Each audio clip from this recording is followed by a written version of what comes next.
Pizza বাচ্চাদের খুব প্রিয় একটা খাবার। বাংলাদেশ সহ পৃথিবীর বহু দেশে এটা একটা ফাস্টফুড জাতীয় খাবার হিসাবে গণ্য। চটজলদি খিদে মিটলেও এসব খাবার স্বাস্থ্যের জন্য ক্ষতিকর, এ তথ্য কিন্তু সবাই জানে। তবে মুখরোচক ফাস্টফুড ঠিক কতটুকু ক্ষতিকর এই তথ্য অনেক সময় আমাদের মাথায় থাকে না। পাশ্চাত্যের বহু দেশে অতিস্থূলতা বা ওবেসিটি রোগ এখন মহামারী রূপ নিয়েছে, আর এর জন্য ফাস্টফুডকে দায়ী করছেন পুষ্টিবিদগণ। তাই আসুন পরিবারের প্রিয়জনদের স্বাস্থ্যের কথা চিন্তা করে বাড়িতে সহজলভ্য উপাদান দিয়ে তৈরি প্রায় পিৎজার মতো স্বাদযুক্ত একটু অন্যরকম খাবার তৈরি করি। খাবারটা হচ্ছে রাতের বেঁচে যাওয়া ভাত, যাকে আমরা বলি বাসি ভাত। সেটা দিয়ে চুলায় তৈরি করি খুব সহজে সুস্বাদু বাসি ভাতের পিৎজা। আসসালামু আলাইকুম, এইচপি ইনোভেটিভ কিচেনের পক্ষ থেকে সবাইকে আমন্ত্রণ। খাবারটি তৈরি করতে এখানে রাতের বেঁচে যাওয়া ভাত নিয়ে নিয়েছি 1 কাপ পরিমাণ, যেটাকে আমরা সাধারণত বাসি ভাত বলে থাকি। ভাতটা ফ্রিজে ছিল না, আপনারা ফ্রিজেও রাখতে পারেন।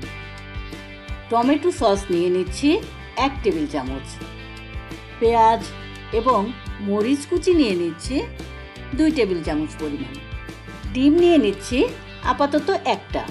এরপর পিৎজার উপরে টপিংটা তৈরি করতে আর যে সমস্ত উপাদান নিয়ে নিচ্ছি সেগুলো আপনারা একটু দেখে নিন।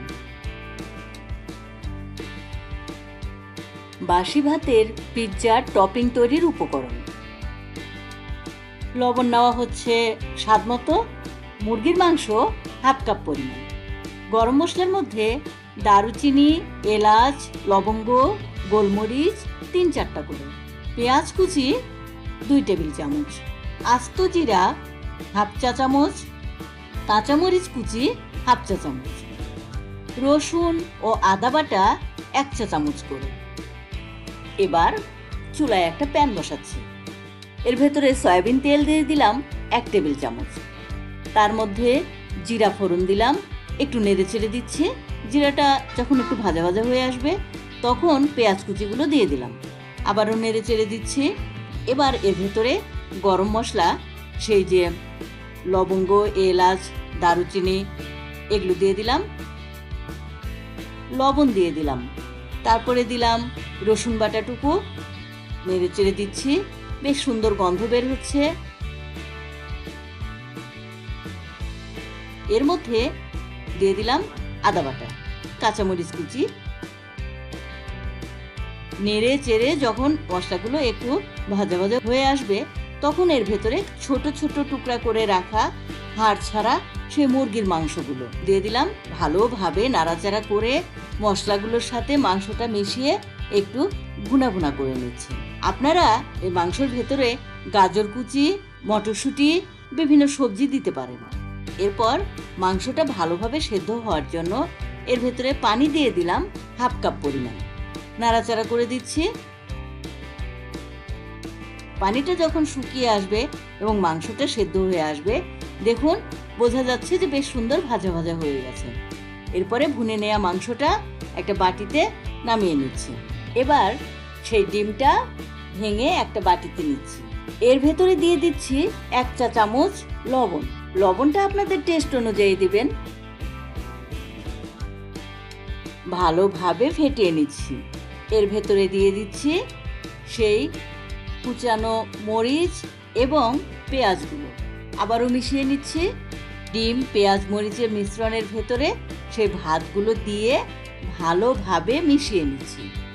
এই মেশানোটা কিন্তু খুব ভালোভাবে করতে হবে, নইলে যে জায়গাগুলোতে ডিম মিশবে না সেই জায়গাগুলো ভেঙে যাবে বা খুলে যাবে।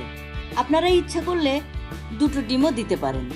এবার সেই ফ্ল্যাট পাত্রটা আবার চুলায় দিচ্ছি।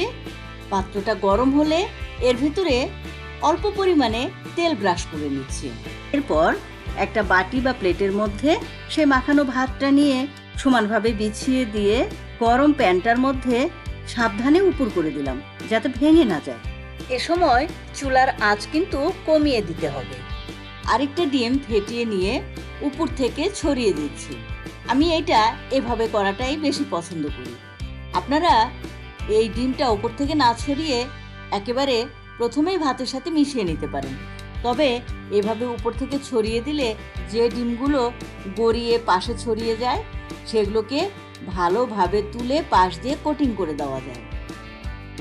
আমি চামচটা দিয়ে পাশে ছড়িয়ে যাওয়া ডিমগুলোকে সাইড দিয়ে কোটিং করে নিচ্ছি।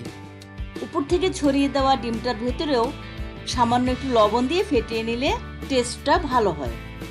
একটা ঢাকনা দিয়ে ঢেকে দিলাম।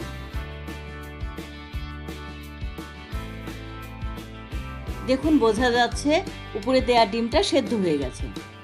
এবার খুব সাবধানে উল্টে দিলাম। বেশ শক্ত হয়ে এসেছে, বোঝা যাচ্ছে যে এই পাশটা ভালোভাবে হয়ে গেছে। এবার টমেটো সসটুকু উপরে স্প্রেড করে দিচ্ছি। চুলার আঁচটা মাঝারির চেয়ে একটু কমই রাখতে হবে, যাতে ভেতরটা ভালোভাবে সেদ্ধ হয় এবং উপরটা পুড়ে না যায়। এরপরে টপিংয়ের জন্য যে মাংসটা ভেজে রাখা হয়েছিল সেটাকে সুন্দরভাবে ছড়িয়ে দিচ্ছি।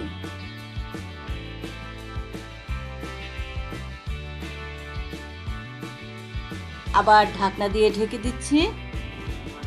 টপিংয়ের মাংসটা তো ভালোভাবে রান্না করাই আছে, এটা হতে বেশি সময় লাগবে না। নিচের অংশটুকু হয়ে গেলেই আমাদের প্রায় পিৎজা স্বাদের বাসি ভাতের পিৎজাটা রেডি হয়ে গেছে।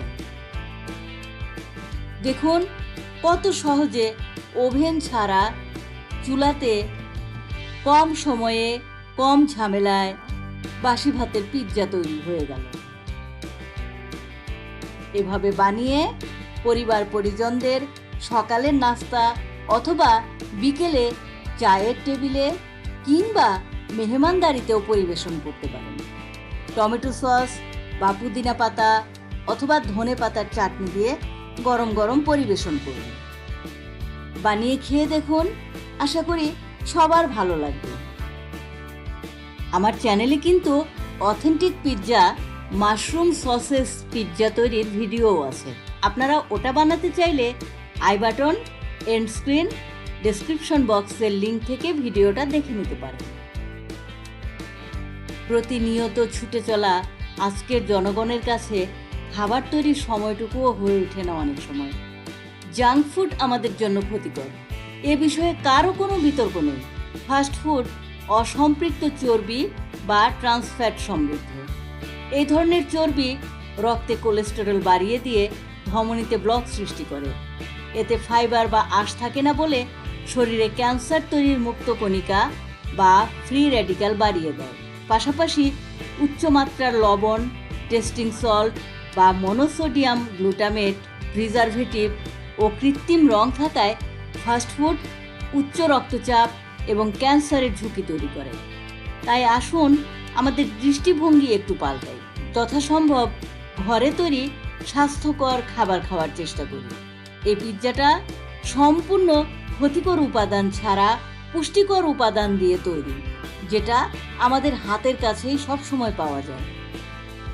এইভাবে পিৎজা বানালে বেঁচে যাওয়া ভাতটা দিয়েও বেশ সুন্দর একটা নাস্তার আইটেম তৈরি করে ফেলা যায়।